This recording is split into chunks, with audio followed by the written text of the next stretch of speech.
Ammukutty teacher അറിഞ്ഞില്ലേ? മാധവൻ മാഷ് വളരെ അത്യാസനയിലേക്ക് കിടക്കുക.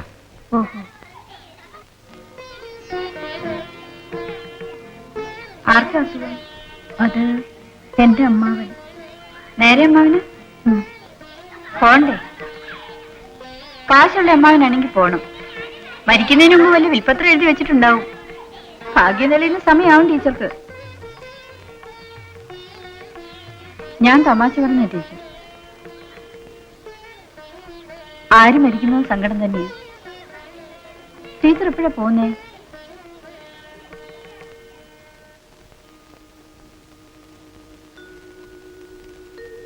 അച്ഛന് ഇല്ല, വ്യത്യാസമൊന്നുമില്ല. ഞാനാ ഫോൺ ചെയ്ത്. ഭാഗ്യത്തിന് ഞാൻ വീട്ടിലുണ്ടായിരുന്നു. ഇപ്പോൾ ബോധമൊക്കെ ഉണ്ട്. എന്നാലും എത്തുമ്പോഴേക്കും ഒക്കെ കഴിഞ്ഞിരിക്കുമെന്നാ ഞാൻ വിചാരിച്ചത്. ഈ നിലയ്ക്ക് കുറേ ദിവസം കിടക്കാൻ സാധ്യതയുണ്ടെന്ന് ഡോക്ടർ പറഞ്ഞു. ഡോക്ടർ കുട്ടി കാശിന് കുറച്ച് കൂടുതൽ കൊതിയുണ്ടെങ്കിലും ആളും എടുക്കന. വലിയ വായിക്കൾ ഇളകുന്ന ലക്ഷണമുണ്ട്. എന്നാലും നാളത്തേക്ക് നോക്കിയാൽ മതി. നാളെ ഒരു ഉച്ച ദ്വാദശിയുടെ സന്ധ്യയില് അപ്പോഴേക്ക് നക്ഷത്രം അറിഞ്ഞു ചെയ്യും. അല്ല, ഞാനിവിടെ പറയുന്നേ, സ്വർഗവാതിൽ തുറക്കണ ആ സമയത്ത് ഉറപ്പാ. മാഷൊരു കന്മഷില്ലാത്ത ആളല്ലേ. ഒരു ഇത്തിരി മുൻസിലുണ്ടെങ്കിലും. അച്ചോട്ടെ ഒന്ന് അവിടെ നിൽക്കി. രാത്രി മുഴുവൻ ഉറക്കൊഴിഞ്ഞിരിക്കണ്ട. അപ്പൊ ഒരു 4-5 ബീഡിയും ഇടയ്ക്കിടയ്ക്ക് കട്ടൻ ചായയും അതിനുള്ള ഏർപ്പാടുകൾ എന്താ വെച്ചാൽ കൂടി ചെയ്യണം. ഒക്കെ വരും. താനിന്റെ ഇടയ്ക്ക് നല്ല ദുസ്വഭാവം ഉണ്ടല്ലോ, അത് കാട്ടായിരുന്നാ മതി. ബാക്കി എന്തായാലും മരിപ്പിക്കാൻ ചെന്ന സ്ഥലത്ത് അങ്ങനെ ഒരു ദുഷ്പേര് ഞാൻ ഇതുവരെ സമ്പാദിച്ചു വെച്ചിട്ടുണ്ടോ? ഉണ്ടോ?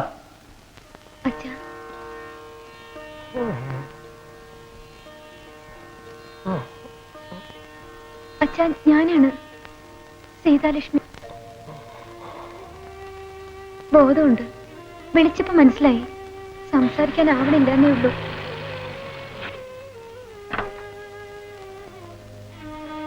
വിശാലും വരുന്നുണ്ട്.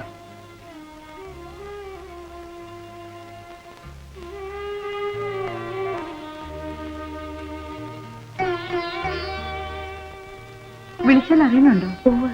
എന്തോ പറയാൻ നോക്കണ്ടെന്ന് തോന്നുന്നു. ഏട്ടത്തി ഒറ്റയ്ക്കുള്ളൂ. കുട്ടേട്ടൻ ബോംബെക്ക് പുറപ്പെട്ട് ഇത്തിരി കഴിഞ്ഞപ്പോഴാണ് കോള് കിട്ടിയത്. രാജനെ ഞാനാ വിളിച്ചത്. അവൻ എത്തിയില്ലേ? എത്താറാവണേ ഉള്ളൂ. 120-130 നാഴികയില്ലേ? കുട്ടികളെ കൂട്ടാൻ പറ്റിയില്ല. മൂത്തോക്ക് മറ്റന്നാൾ ഒരു സ്കോളർഷിപ്പ് പരീക്ഷ. ബോംബെയിൽ വിളിച്ചു പറയാൻ ഞാൻ ഓഫീസിൽ ഏൽപ്പിച്ചിട്ടുണ്ട്. ഞങ്ങളുടെ ചെയർമാൻ എത്തുന്ന ദിവസമായിരുന്നു. ആ തിരക്കിനിടയിലാണ് ഞങ്ങൾ ഓടി വന്നത്. ഓഫീസിൽ എന്തൊക്കെ കുഴപ്പങ്ങൾ ഉണ്ടാവുമെന്ന് അറിയില്ല. മാനേജർ ലീവിലായതുകൊണ്ട് എനിക്കാ ചാർജ്. ജർമ്മനിയിൽ നിന്ന് ആരൊക്കെയോ വരുന്നുണ്ട് ബോംബെയിൽ. ഇപ്പം വളരെ പ്രധാനപ്പെട്ട മീറ്റിങ്ങിനൊക്കെ കുട്ടേട്ടൻ പോകാറുള്ളൂ. മറ്റേനൊക്കെ അസിസ്റ്റൻസിനെ അയക്കും. ഡേ, പാലോ ഹാർലിക്സോ വല്ലതൊക്കെ കുറേശ്ശെ കൊടുക്കാൻ നോക്കൂ. ഇറങ്ങളില്ല. അടുക്കളയിൽ ആരാ സഹായത്തിന്? ആരുമില്ല. രാവിലെ ചീരു എന്തോ വന്ന് അടുപ്പത്തിട്ടിട്ട് പോകും. നാട്ടുമ്പുറത്തെ സ്ഥിതി ഇപ്പൊ എന്താന്ന് മനസ്സിലാക്കിയിരിക്കുന്നത്? പണിക്ക് ആളെ കിട്ടില്ല. ട്രാൻസിസ്റ്റർ റേഡിയോ നോക്കിയിട്ട് പാട്ടും കേട്ടിട്ടല്ലേ ചെക്കന്മാര് പണിക്ക് പോണത്. എന്തൊക്കെ കാണണാവോ? ശിവ, ഞാൻ കഴിഞ്ഞ മാസം കൂടി അച്ഛൻ എഴുതിയതാ അവിടെ വന്ന് നിൽക്കാൻ. അച്ഛൻ നിൽക്കില്ല. അവിടെ ഞങ്ങളുടെ അടുത്ത് വന്നിട്ടുണ്ട്. ഒരാഴ്ച കഴിഞ്ഞപ്പോഴേക്ക് ബഹളായില്ലേ മടങ്ങാൻ. ഇവിടുന്ന് വിട്ടു നിൽക്കാൻ അച്ഛന് ഇഷ്ടമില്ല. അച്ഛന്റെ കാര്യങ്ങൾ മാത്രം നോക്കാൻ ഞാനൊരു സർവന്റിനെ വെച്ചിരുന്നു.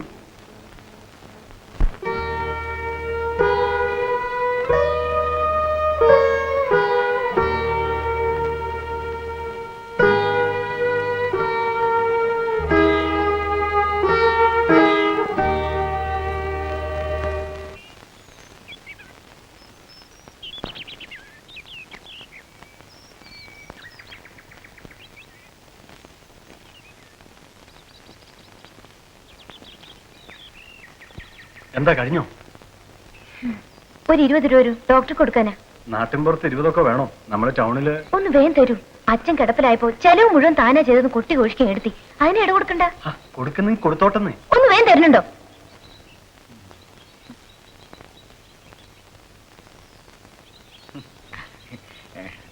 വന്നു കേട്ടു. ഇത് എത്ര സെന്റ് സ്ഥലം ഉണ്ടാവും? ഇത് ഒരു 60-65 അത്രേ ഉണ്ടാവും. ഇവിടെങ്ങളിൽ ഇപ്പൊ സ്ഥലത്തിന് എന്ത് വിലയുണ്ട്? ദുബായിക്കാരുടെ കാശിന്റെ തിളപ്പ് കുറച്ച് നിന്നിരിക്കണം. എന്നാലും വില താണിട്ടില്ല. സെന്റിന് 1500-2000 ഒക്കെ ഉണ്ടാവില്ലേ? ഇത് മാസ്റ്ററുടെ ഇളയ മകളുടെ ഭർത്താവാണ്.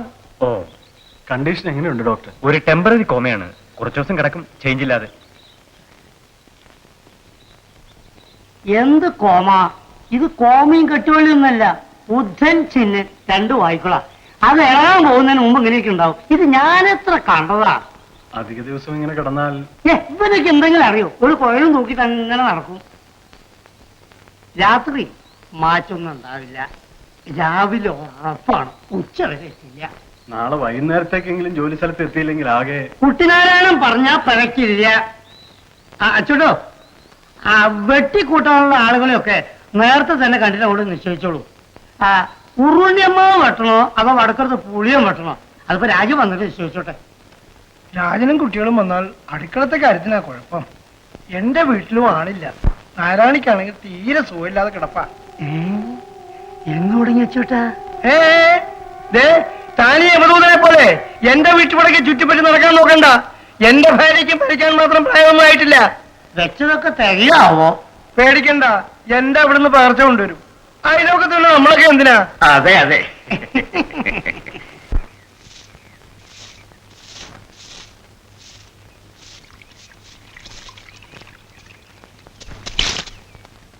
ഉച്ചയ്ക്കുള്ളത് ഞാൻ വെച്ചിട്ടുണ്ട്. എനിക്കിന്ന് വീട് വരെ പോണല്ലോ കുട്ടിയെ. ശരി, പൊയ്ക്കോളൂ.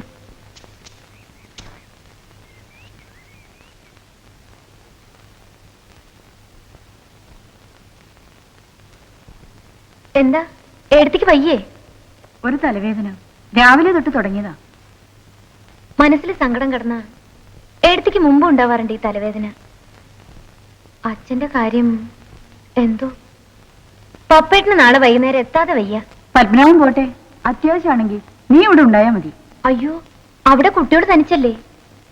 വ്യത്യാസമൊന്നുമില്ലെങ്കിൽ ഞാനും പോവും. എടുത്തുണ്ടാവൂല്ലോ ഇവിടെ. ഞാൻ ബോംബെന്ന് വരുമ്പോഴേക്ക് ഒരു 100,000 കാര്യങ്ങൾ എന്നെ ഏൽപ്പിച്ചിട്ട് കുട്ടേട്ടൻ പോയത് ഒക്കെ തകരാറായി. ഇനിയിപ്പോ പറഞ്ഞിട്ടെന്താ? ഒരു ഫോൺ വന്നാൽ എടുക്കാൻ കൂടി ആളില്ല. മൂത്തോളുടെ കാര്യം വല്ലതും നോക്കണ്ടേ എടുത്തി? ശ്രീലത പഠിക്കല്ലേ. 10-17 വയസ്സാകുമ്പോഴേക്ക് കല്യാണം. 18. വരുന്ന ചിങ്ങത്തിന് 19. എടുത്തേക്ക് നരയ്ക്കാൻ തുടങ്ങിയിട്ടില്ലല്ലോ. എന്റെ ഉള്ളിൽ അപ്പടി നരച്ചഴയുണ്ട്. ശ്രീലത എടുത്തിയെ പോലെ നല്ല പൊക്കം വെച്ചിട്ടുണ്ട്. കഴിഞ്ഞ കൊല്ലം കണ്ടപ്പോ. കഴിക്കാനുള്ള വല്ല ഏർപ്പാട് നോക്കുന്നുണ്ടോ ആവോ? എനിക്ക് സമയം തെറ്റിയാൽ ഗ്യാസ് ട്രബിളാ. ഞാൻ വരാം. എടുത്തേക്ക് വയ്യെങ്കിൽ കുറച്ച് കിടന്നോളൂ.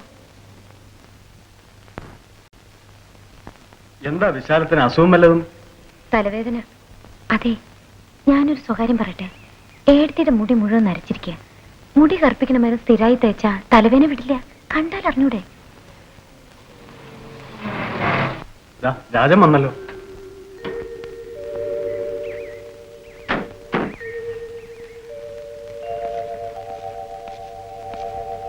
ബോധമുണ്ട്.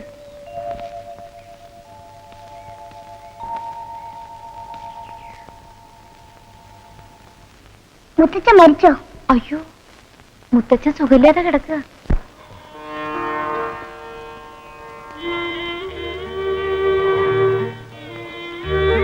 പക്ഷേ രാജനൊക്കെ വന്നുണ്ട്.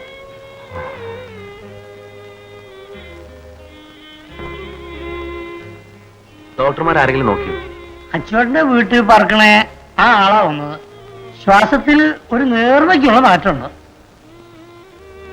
കുറച്ചു നേരമായോ എത്തിയിട്ട്? ഫോൺ കിട്ടിയ ഉടനെ പുറപ്പെട്ടു. അവിടെ വന്നപ്പോ ഹെൽത്തിന് ഒരു തകരാറും ഇല്ല. അതിപ്പോ ഒരു 4 മാസമായിട്ടുണ്ടാവും അല്ലേ?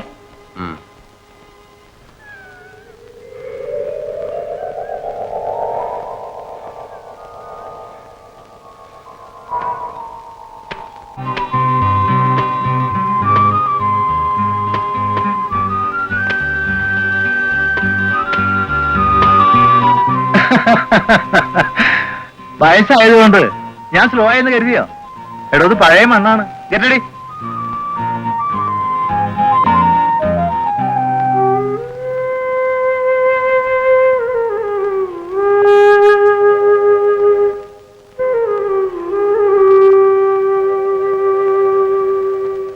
ഏട്ടനും ഏട്ടത്തമ്മയും വേഗം മടങ്ങുമാവോ? ഞാൻ ചോദിച്ചില്ല. നമ്മളോടൊക്കെ സംസാരിക്കുന്നതിന് കുറച്ചിലാണെന്നല്ലേ അവളുടെ ഭാവം. എന്നെയും കുട്ടികളെ ഇതുവരെ അങ്ങോട്ടൊന്ന് വിളിക്കുക. ഏട്ടൻ കാണുമ്പോഴൊക്കെ പറയും. പക്ഷെ അയമ്മ കുറച്ച് വെള്ളം, ചായ തരാം, അല്ലെങ്കിൽ പാലും വെള്ളം. ഒരു ബിസ്ക്കറ്റ് പോലും ഇല്ല ഇവിടെ. ഞാൻ ഡ്രൈവറെ വിടാം. മോനെ, നീ എന്റെ കൂടെ വരുന്നോ? അവിടെ ശ്രീല ചേച്ചി ഉണ്ട്, മാല ചേച്ചി ഉണ്ട്. വീഡിയോ സിനിമ കാണാം. ഞങ്ങളുടെ അവിടെയുണ്ട്. കാണാൻ അമ്മ സമ്മതിക്കില്ല. കണ്ണ് ചീറ്റിയാ വന്നു. മോൻ പാല് കുടിക്കും. ഇതൊന്ന് കഴിയുന്നവരെങ്കിലും അടുക്കളപ്പണിക്ക് ഒരാളെ കിട്ടുമോ? എവിടെ ചെന്നാലും എനിക്ക് അടുക്കളപ്പണിയാണ്. താമോനെ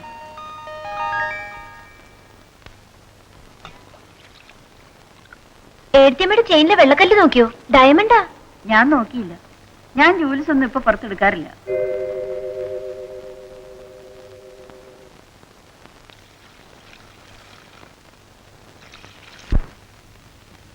ഇവിടെ അടുത്ത് ഹോട്ടലൊന്നും ഉണ്ടാവില്ല അല്ലേ? ചെറിയ ഹോട്ടലുകള്. ബാബുവിന് നേരത്തിന് വല്ല ആഹാരവും കൊടുക്കണ്ടേ? ആരോടാ പറയാ? അടുക്കളയുണ്ട്, സാധനങ്ങളുണ്ട്, അവനവൻ ഉണ്ടാക്കി കൊടുക്കണം. ഇടയ്ക്കൊക്കെ അങ്ങനെയാവാം, കുറെ ചേഞ്ച്. അച്ഛൻ ഇങ്ങനെ തന്നെ കിടക്ക വെച്ചാൽ നമ്മളിവിടെ നിന്നിട്ട് എന്താ കാര്യം?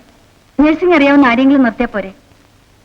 അല്ലെങ്കിൽ ഒരു ആംബുലൻസ് വിളിച്ച് അവിടെ അടുത്ത് വല്ല പ്രൈവറ്റ് ഹോസ്പിറ്റലും കൊണ്ടുപോകും. ഞാൻ മിറ്റത്ത് പോയി കളിക്കട്ടെ മമ്മി? ഇതേതാ കുട്ടികള്? അടുത്ത വീട്ടിലെ കുട്ടികൾ ആരെങ്കിലും ആവും, അവരെ പേടിപ്പിക്കണ്ട. പടക്കലെ കുട്ടികളാ? അതെ. നമ്മുടെ പഞ്ചായത്ത് മെമ്പറുടെ പേരെ കുട്ടികളാ. നീ പുസ്തകം വല്ലതും എടുത്തോ? ഇങ്ങനെ ക്ലാസ് മിസ് ചെയ്താൽ? ഡിഗ്രി ഫൈനൽ ഇയർ ഒന്നും അല്ലല്ലോ, സാരമില്ല. നമ്മൾ എന്നാ പോവാ? നിനക്കും തുടങ്ങിയോ തിരക്ക്? ബിസി, വന്നവർക്കൊക്കെ വെരി ബിസി. പൊയ്ക്കോ.